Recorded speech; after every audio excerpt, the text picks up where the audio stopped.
Hi, I'm Robert Trevino, Chief Conductor of the Malmö Symphony Orchestra.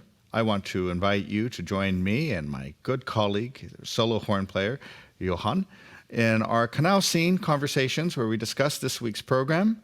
This week, Bruckner Fourth Symphony, the Romantic Symphony, premiered on malmolive.se on Thursday at 7 p.m. Johan, thanks for joining us. Thank you for inviting me, Robert. Oh my goodness, what to start with talking about a man like Bruckner and that music. You know, you were saying that you've never played the first horn part of it before. I haven't played the first horn part before, no. You played all the other ones? Many times, and also been assistant, bumping first horn. Bumping. For people who don't know what bumping is, you have four horn players, and the first horn player is a little bit kind of prima donna and needs a little extra help sometimes, so somebody sits next to them and kind of takes some of the pressure off of them. They call them the bumper. Yes. I don't know why. It's kind of a funny term. But, you know, it's something amazing. I mean, the whole symphony starts with this little motif, bum, bee, ba, bum, and I've met so many horn players who say, "Oh my God, it's the Bruckner 4," and I never quite understand why it's something that really freaks people out. But you're not worried about it. Well, obviously, since I've been managing to avoid it all my life, so maybe I am, but also a bit happy that I have 30 years of experience in orchestras and playing other things to do this, because, of course, you start all alone. And if something goes wrong, it can feel really, really heavy. But it's also because, to me, Bruckner is so incredibly beautiful music. It's really upstairs. It might seem simple, but it's so beautiful. You get goosebumps and everything from it. So there's only one way to play it, and it's the right way. You have to play beautiful. You have to play, yeah. You know, the famous conductor Celloraki, who was commonly known for doing Bruckner, he had an expression. He said, "Well, there's a million no's, but only one yes." Yes. When it comes to music. That's really true. Sometimes it's very true.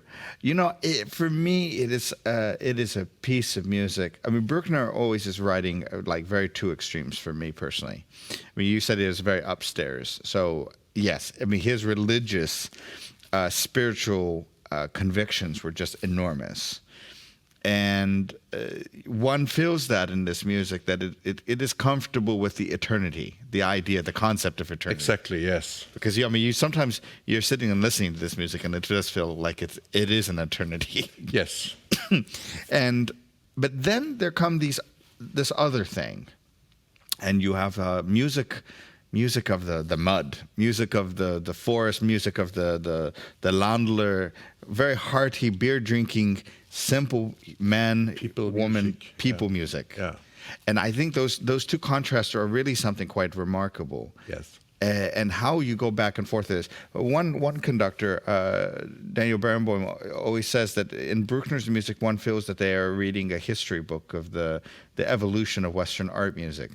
That you can hear medieval music, Gregorian chant, you can hear all of these different types of things. I mean, you can hear counterpoint fugues, big romantic Wagner-esque expressions. Of course, with Bruckner being a big Wagner admirer, you hear the music of Mozart or the music of Haydn in this. Do you feel that that's a really valid way to look at this music? Sort of in a way, kind of like a gallery, that you experience all these different things. Absolutely, because I think that what his music has done is very easy to hear, that how much it has influenced the later coming. He was. I read yesterday he had Gustav Mahler for a student, for example. That's and right. And all this music that is in fact not what do you say? It's. Well, it's influenced the whole music for all the film industry and all the 19th and 20th century music that comes up. So yes, because in that matter, it's almost timeless. A little bit timeless, Bruckner, because it picks up all the old music, but it also looks forwards. Yeah. Exactly. Actually, it's very interesting. I remember one time I was performing one of the symphonies, and afterwards, a friend of mine who is not a musician, who had never attended an orchestra concert came up to me and said, "Do you know, I couldn't stop hearing Lord of the Rings." and Of course. and you hear and I was thinking about that actually just 2 days ago, and I went on my YouTube and I went and looked at a couple of sections of Lord of the Rings, and yep, there it was, just as clear as day. I mean, I don't hear it because I'm immersed in this music in a different way, Of course. but from a pop culture reference, yeah, actually, you what you say is absolutely right. This is music not only of the past, but very much music of the future.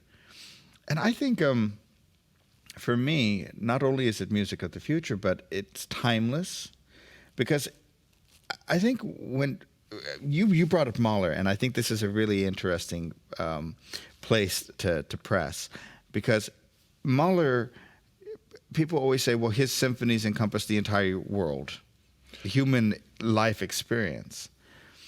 And he gives you a glimpse sometimes of what comes afterwards, maybe in the Second Symphony, Yeah. maybe in the Eighth Symphony. Yeah, I mean, there are these moments that look beyond what we know. And in a way, Bruckner's music starts there. It doesn't really exist completely here. It exists mostly beyond. Yes. In a very assured way. It's quite remarkable. Sometimes I feel when I'm finished performing a symphony of his, I use the word satisfied, but not really correctly. Content? I feel I'm able to, I could cease to be, and I would be the most comfortable with the idea that something comes afterwards. Oh. Like, does that make sense? Yeah, it does.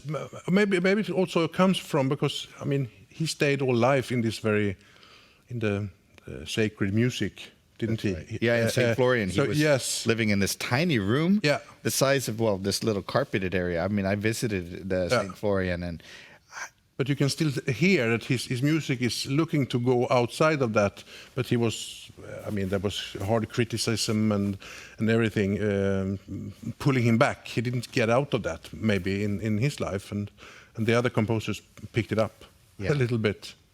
You know what is that is interesting to me, and it's a theory. Maybe you won't agree with it, but there are these his second movements are wow. Yes.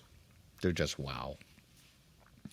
And in the Fourth Symphony in particular, you have this very medieval and very this these little chorales with the violas and such. But then you have these massive, almost what for sure to a person who doesn't know Bruckner but knows Mahler, think the Adagio of Mahler 9. I mean, Mahler took a lot of those type of very things from Bruckner. And people think that he was only thinking about what comes beyond. And there are occasions where you can read about Bruckner falling in love with other people. Now, in his particular case, it was always inappropriate. He was always interested in women who were much younger than him.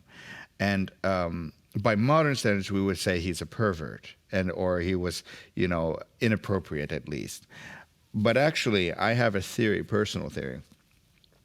And because I've met some people who I would say are very mature in one department and very immature in another. And he was so mature in the religious and the spiritual and the afterlife type of ideas, but in the real aspect of human existence, loving another person, human interaction, he was quite immature. And when I hear these loving type of chorales or these loving type of melodies from them, I start to think not in the sense of an old man who knows love, but I think more in terms of a young man who is experiencing love for the first time and is overwhelmed by its sensation.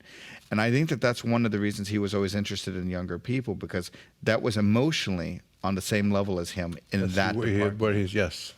Because he got rejected when he was quite young, his first love. That's right. Yes, yeah. And a few times afterwards, also by people he was infatuated with. I mean, in fact, it's quite interesting. I mean, there's no conclusive evidence whether the man ever engaged in sex with anybody. I mean, it's very possible he died a virgin. And so in this way, I find when I come to these moments that are full of, I mean, hot passion, I think, where the hell did that come from? And I think it's because his sensation about love, passion, was that of a young man, because he didn't really know how to manage it. I mean, you think about Mahler when he writes big, passionate and loving things. It is it is very clearly from the perspective of a person who has loved and been loved and experienced all the things that come along with that.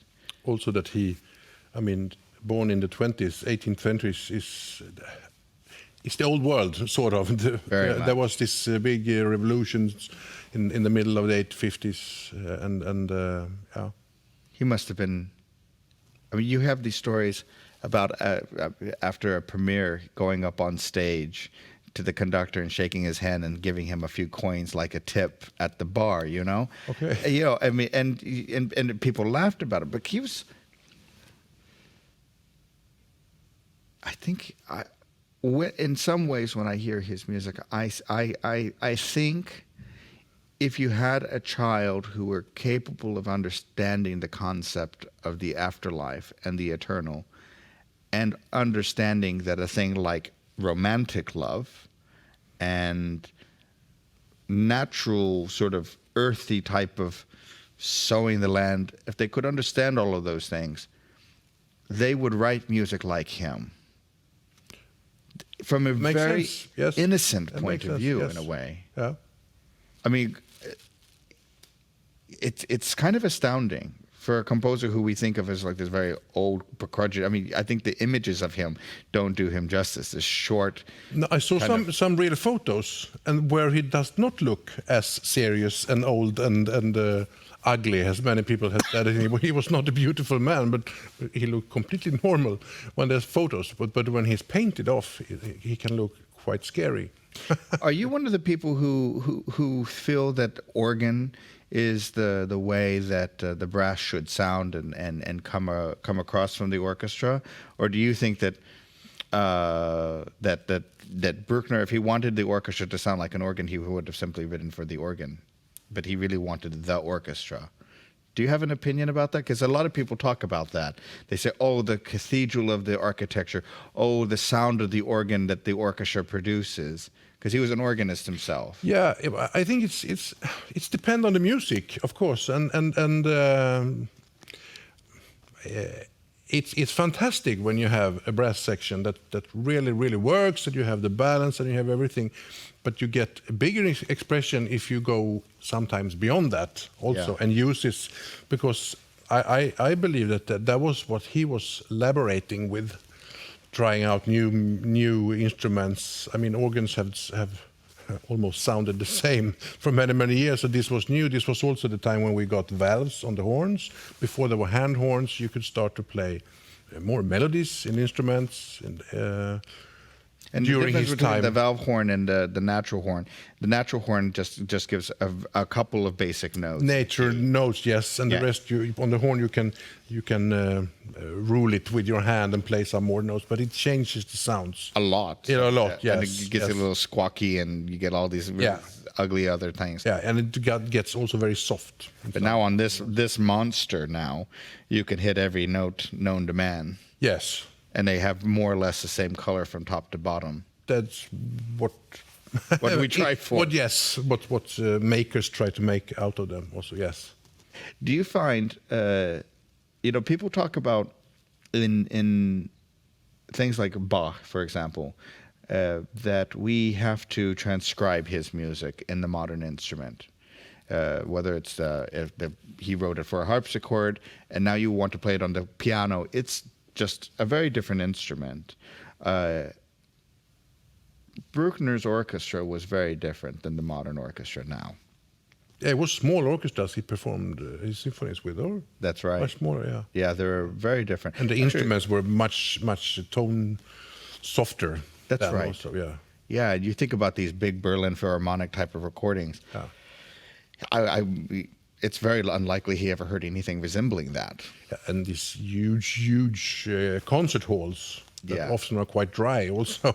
Yeah. Many of them. I think the largest hall he would have ever heard anything in would have been something like the Musikverein, which I think is very interesting because this concert hall in many ways was modeled after the Musikverein in Vienna. Yeah. It's modern looking, but actually when they built this hall, they used laser pinpoints in order to get the proportions correct.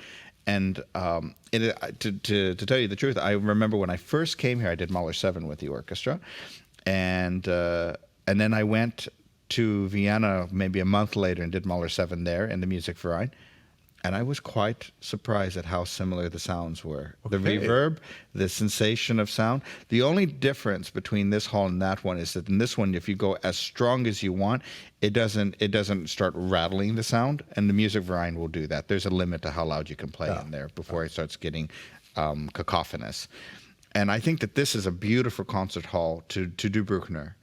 I think the orchestra, even now with this week, will be with a sort of a Corona-sized orchestra-ish, slightly reduced from what we would normally perform a symphony like this. But I actually kind of like doing a Bruckner symphony not with the massive, monstrous orchestra. I think you have a capacity to get a bit more lean, a little bit quicker, like we did the second symphony earlier this season. Yeah. It has something a little bit more transparent to the sound.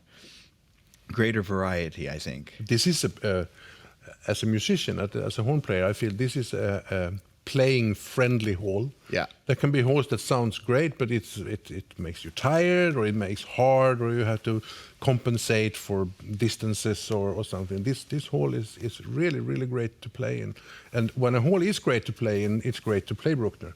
Yeah. It's very hard to play Bruckner in a dry acoustic. I've done that also, and it's very, very hard. Exactly. Yeah, I've had those experiences myself. Well, Johan, thank you so much for joining me on this Kanal conversation. Thank you very much. Looking forward to the concert. Ladies and gentlemen, I look forward to you joining us online at mamolive.se on Thursday at 7 p.m. for Bruckner 4th Symphony. And we can't wait to welcome you back here to our beautiful concert hall, the Mamo Live, to experience music in person. Be safe, be healthy. Take care.